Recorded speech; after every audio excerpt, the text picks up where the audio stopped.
inapropiado.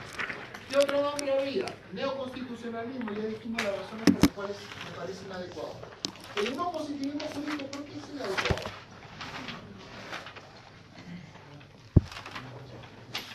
El no positivismo jurídico, ¿por qué es inadecuado? ¿Por qué? Porque el no positivismo también sería el naturalismo. Porque claro, el nombre dice lo que no es positivismo jurídico, pero lo que no es positivismo jurídico es más amplio que el no positivismo constructivista, porque abarcaría también al naturalismo. ¿Sí? ¿Y sigue?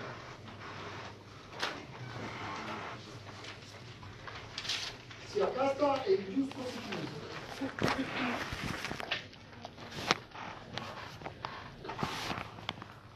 y acá está el no positivismo jurídico,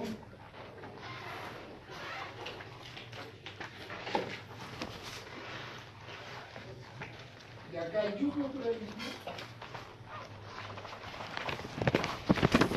fíjense, en realidad el no positivismo jurídico también sería el jus naturalismo, porque el nombre lo que dice es no positivismo jurídico. ¿Sí? No positivismo jurídico es el jus naturalismo. Entonces, en mi opinión, no positivismo jurídico no es un nombre adecuado para referirse a lo que quiere referirse, sino que hay que buscar un apellido. Por eso que yo busqué no positivismo constructivismo.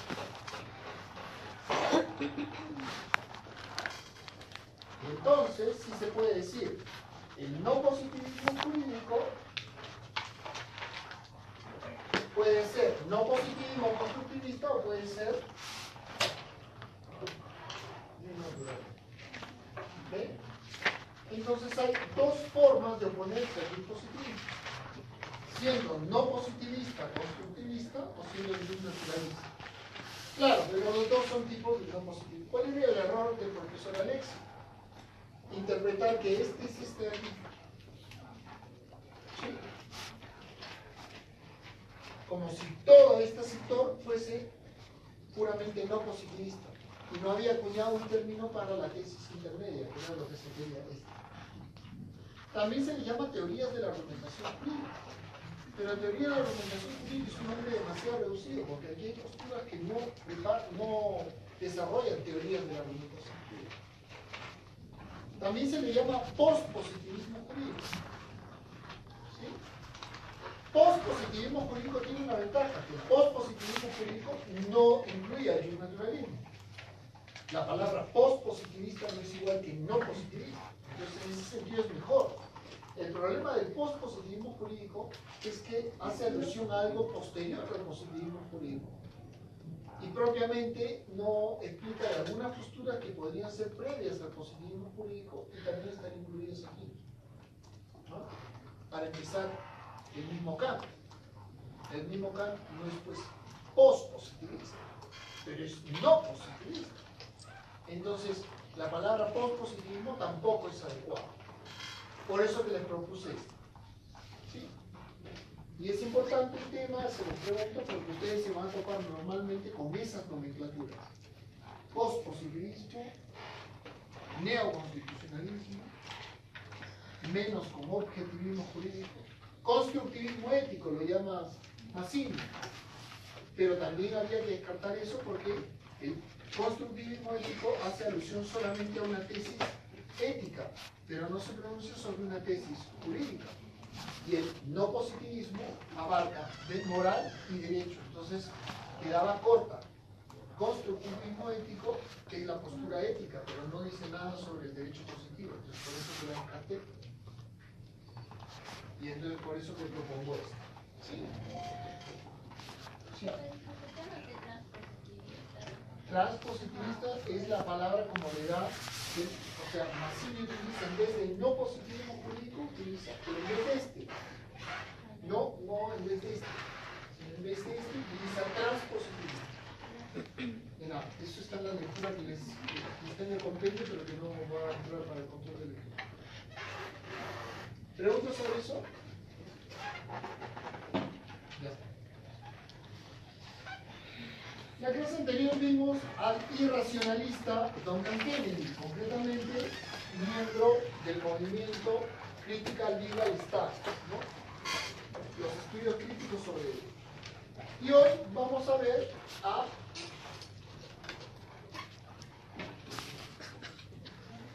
Hart, el profesor Hart.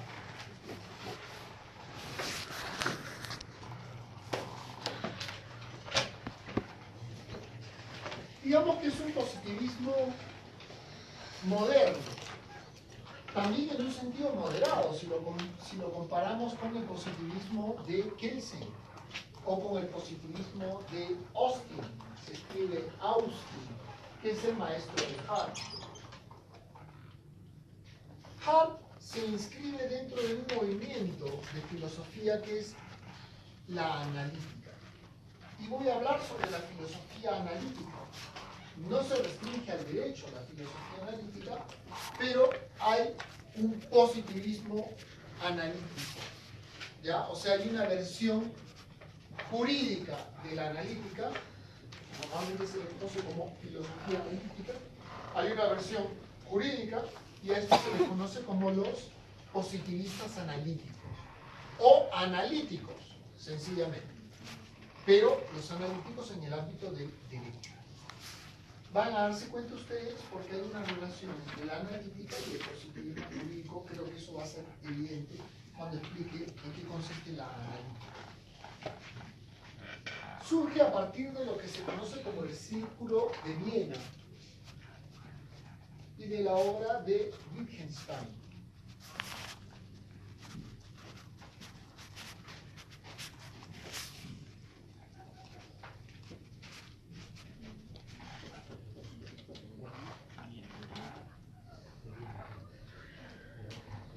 El Círculo de Viena, a partir de la obra de Wittgenstein. No vamos a ver la filosofía de Wittgenstein. Wittgenstein no era positivista y no era analítico, pero a partir de los postulados de Wittgenstein se desarrolla la analítica. Porque Wittgenstein insistió muchísimo en la importancia de esclarecer la lógica en la filosofía. Digamos que los problemas eran sobre todo problemas de lógica, de leyes del razonamiento, ¿no? Lógica entendido como leyes del razonamiento, de pensar correctamente. Es decir, los problemas de la filosofía eran problemas de pensar correctamente. Pero ¿qué es lo que pasa? El pensamiento se da en lenguaje. Entonces, ¿qué es lo que ocurre? Comenzó a prestarse muchísima atención al análisis del lenguaje, y de ahí viene el nombre analítica. La filosofía analítica es una filosofía que se centra en el análisis del lenguaje, en la descomposición del lenguaje. El principal problema filosófico sería un problema de lenguaje, de entender lo que el lenguaje es, de tratar de ser precisos con el lenguaje. Para los analíticos, muchos de los problemas de la filosofía eran falsos problemas. ¿Por qué eran falsos problemas? Porque se debían sencillamente a la no utilización correcta del lenguaje.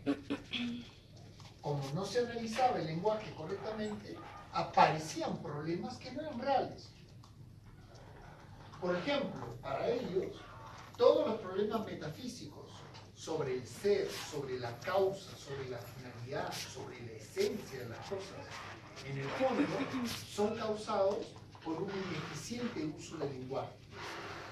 Si uno aprende a usar eficientemente el lenguaje, desaparecen todos estos problemas.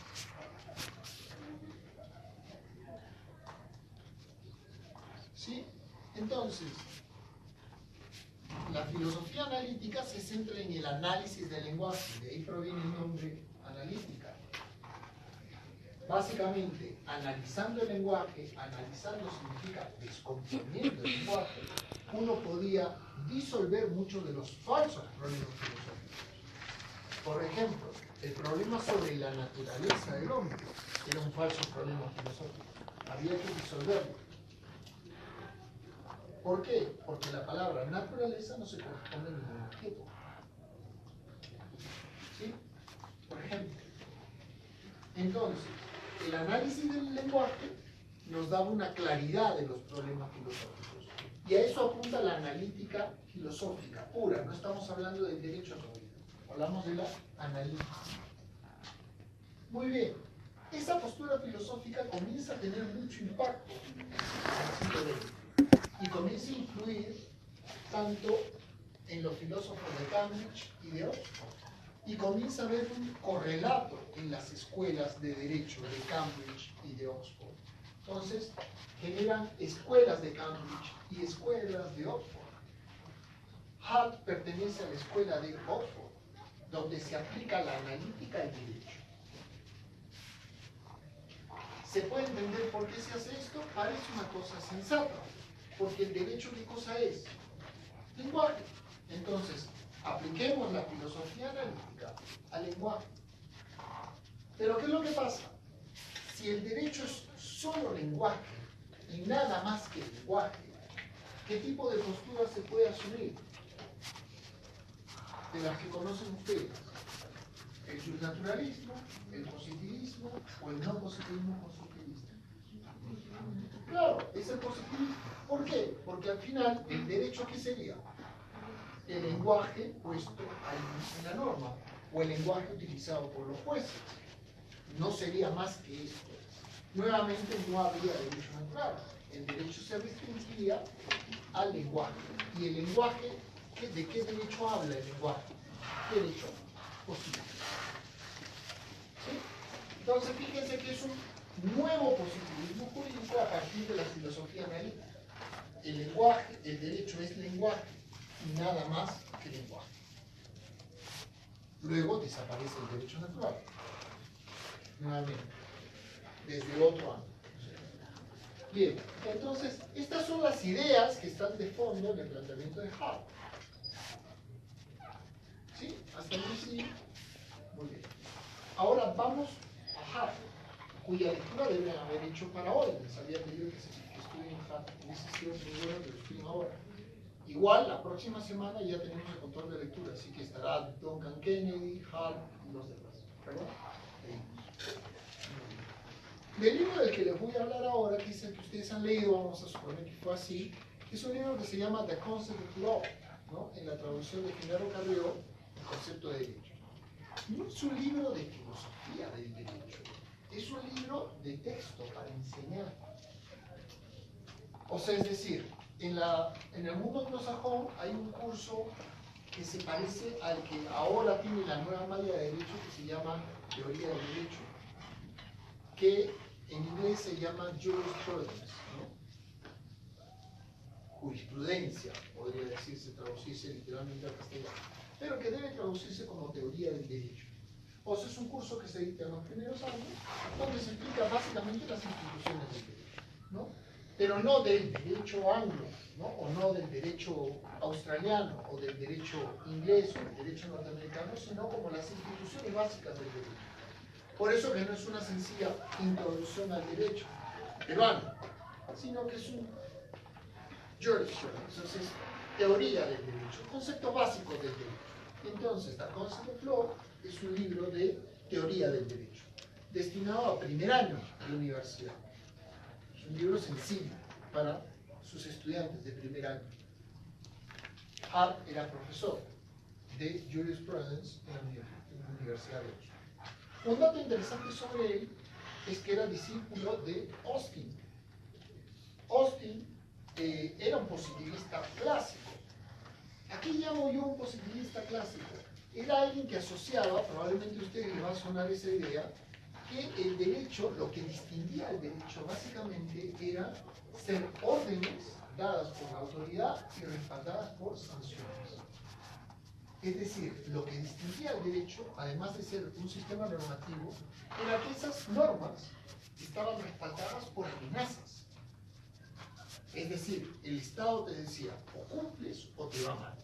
Y te va mal es que te ponen una multa, te va mal es que te privo de la libertad. ¿Se entiende? Es decir, te ejecuto por último.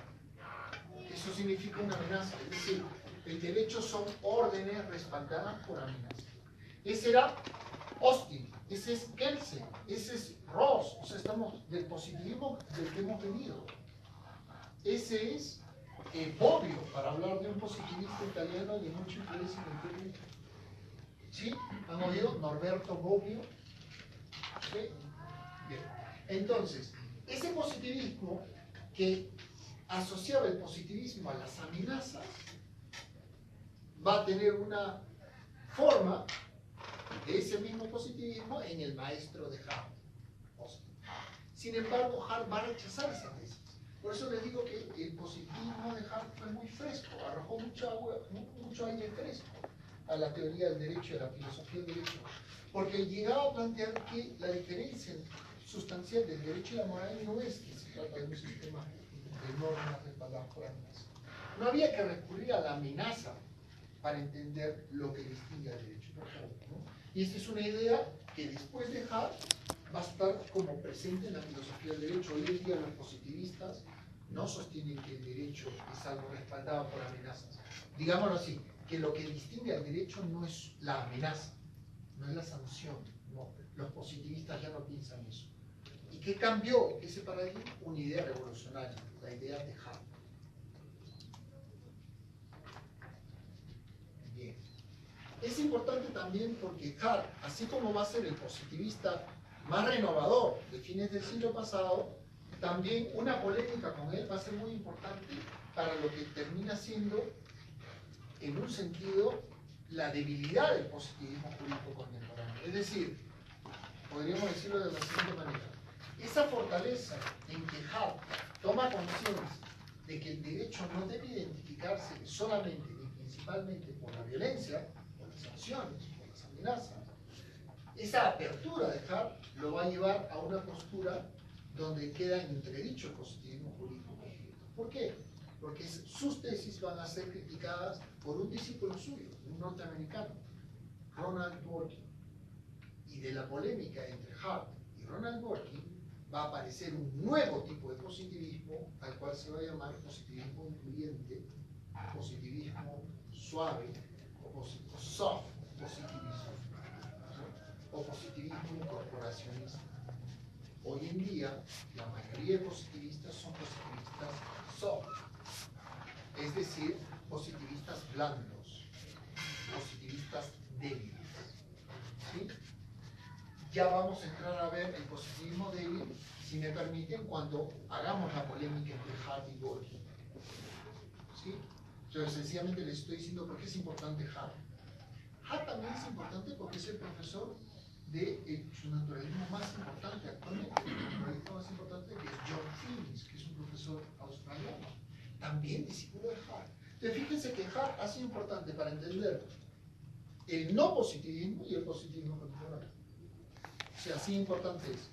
Para entender el positivismo de ahora hay que remitirnos a Hart, porque los discípulos de Hart positivistas son positivistas incluyentes.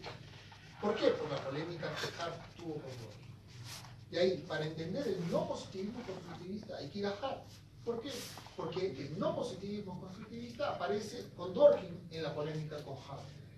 Y por último, para hablar del naturalismo contemporáneo también hay que hablar de Hart. ¿Por qué? Porque el naturalista más importante en nuestro tiempo fue discípulo de Hart.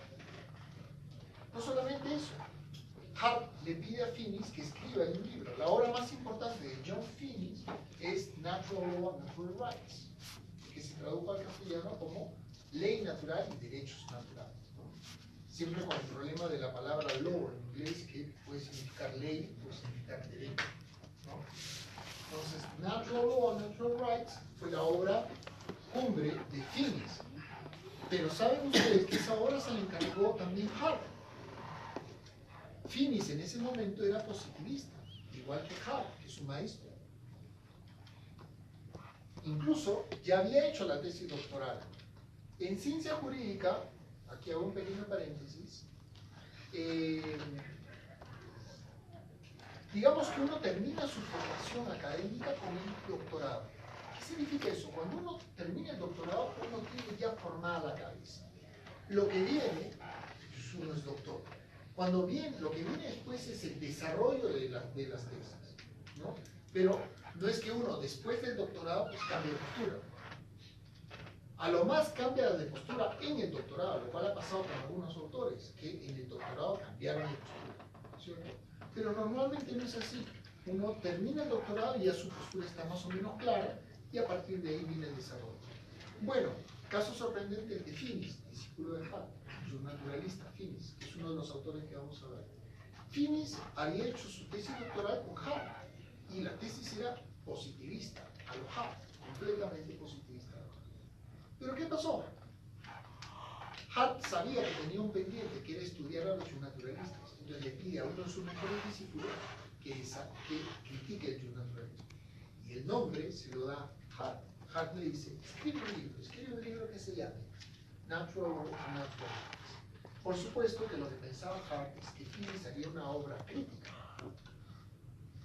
puesto que era positivista como él, haría una obra crítica. Y le da una recomendación más, le dice, estudia a Tomás de Aquino. Ese autor es muy importante para los naturalistas. Yo te diría, concéntrate en Tomás de Aquino. No vayas a autores secundarios, sino a Tomás de Aquino.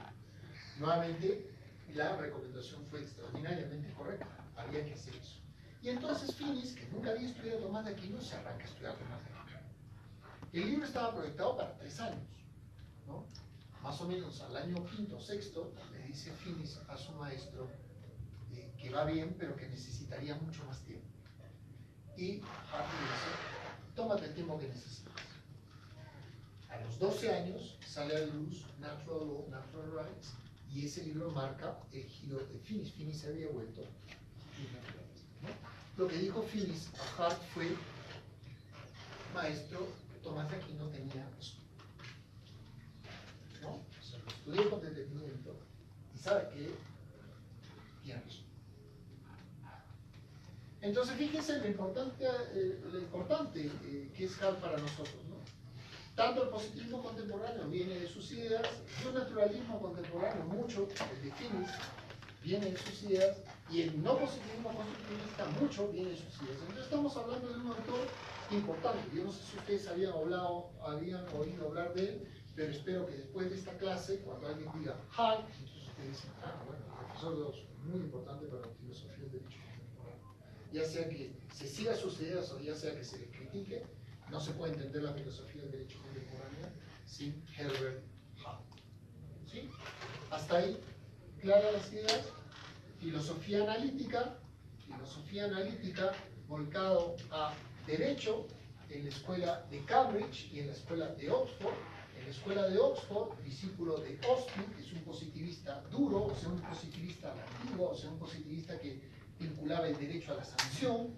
Tiene un discípulo que es Hart, y Hart va a revolucionar el positivismo jurídico, todavía no les he dicho cómo, ahorita vamos a entrar a ver Hart, pero lo que va a hacer es muy importante para la filosofía del derecho contemporáneo, porque es discípulo de Dworkin, porque es discípulo de los, porque es maestro de Dworkin, porque es maestro de Finis, y porque va a ser maestro de los principales positivistas. El principal positivista contemporáneo es Joseph Raz.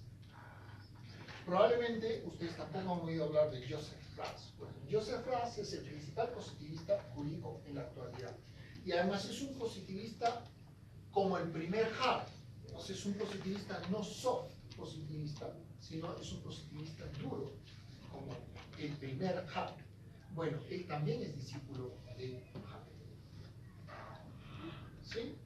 Muy bien, y ahora que ya los he cansado con un poco de historia, pero por lo menos tienen el panorama, les voy a dar unos 5 minutos para que se... ¿Sí? En 5 minutos tenemos que completar la